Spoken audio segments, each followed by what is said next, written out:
আজকে আপনাদের একটা গল্প বলবো। উগান্ডার প্রধানমন্ত্রী একবার নির্বাচনী প্রচারণায় এক অজপাড়াগাঁয়ে পৌঁছালো। প্রধানমন্ত্রী এসেছে শুনে গ্রামবাসী সব জড়ো হলো দেখতে। প্রধানমন্ত্রী খানিকক্ষণ ভাষণ দেওয়ার পর বলল, আপনাদের এখানে কোনো সমস্যা আছে? গ্রামবাসীর মধ্য থেকে মোড়ল গোছের একজন অনেকটা সাহস নিয়ে বলল, স্যার, আমাদের এখানে তো অনেক সমস্যা, তবে প্রধান সমস্যা দুইটা। প্রধানমন্ত্রী বললেন, প্রধান সমস্যা দুইটাই শুনি। মোড়ল তখন বলল, স্যার, প্রথম সমস্যা হলো এখানে একটা স্বাস্থ্য কেন্দ্র আছে, কিন্তু কোনো ডাক্তার নেই।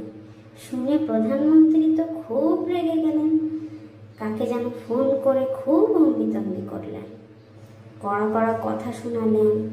তারপর ফোন রেখে হাসি মুখে বললেন, কালই ডাক্তার চলে আসবে, আপনারা আর চিন্তা করবেন না।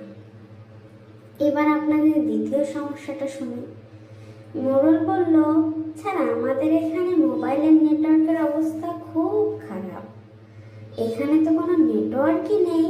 নেটওয়ার্ক পেতে হলে আপনাকে এখান থেকে 2 কিলোমিটার দূরে হেঁটে যেতে হয়।